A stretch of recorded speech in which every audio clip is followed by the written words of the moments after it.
Quran. Jawahirul Quran tu ada Imam Ghazali bentang satu kurikulum yang cantik kat situ.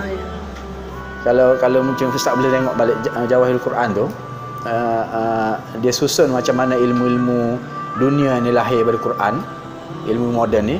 Tapi yang lebih baik, yang lebih menariknya bila disusunkan 6 kategori jawahir daripada Quran itu.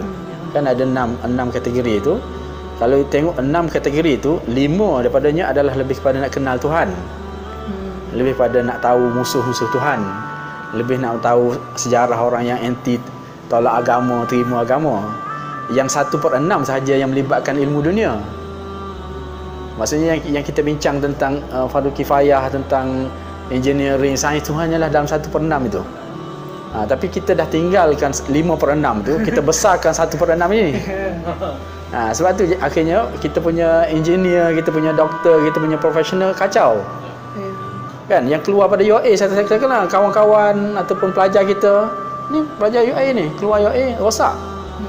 Bila dah masuk bidang kejaya tu, sebab circle dalam kejaya tu rosak. Dan sebab apa dia rosak? Sebab 5/6 tadi dia tinggal. Tak diajar di ni. Sepatutnya kalau 5/6 ni ada plus 1/6 tadi, bila dia masuk dia akan mengubah orang tu, bukan dia diubah oleh orang tu. Kan dia tak ada kekuatan tu. Jadi maksudnya saya cuba kita cuba melihat di situ lah, maksudnya kita banyak masa rugi pada masa fardu ain itu. Kan maksudnya macam bila Mazali cerita tentang fardu ain tu, ilmu hal. Dia ilmu hal ni dia tak perlu diajar pada masa orang tak perlu. Kita kan bila darjah 6, kita semua longgokkan fardu ain tu pada sekolah rendah. Masa sekolah rendah dah kita longgokkan semua fardu ain. Kan kita ajar zakat unta, kita ajar haji. Budak-budak tu tak layak pun pergi haji lagi.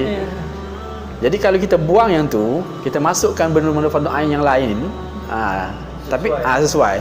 Jadi sebenarnya kalau nak ikut betul-betul, dan fardu ain tu dia kena ada sekolah rendah, kena ada sekolah menengah, kena ada universiti dan seterusnya. Sebab tu Profesor atas dia tekankan bahawa fardu ain ni dia dinamik.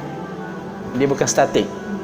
Kita tak boleh selesaikan fardu ain tu pada satu level kan. Pergi makin tinggi fardu ain kita.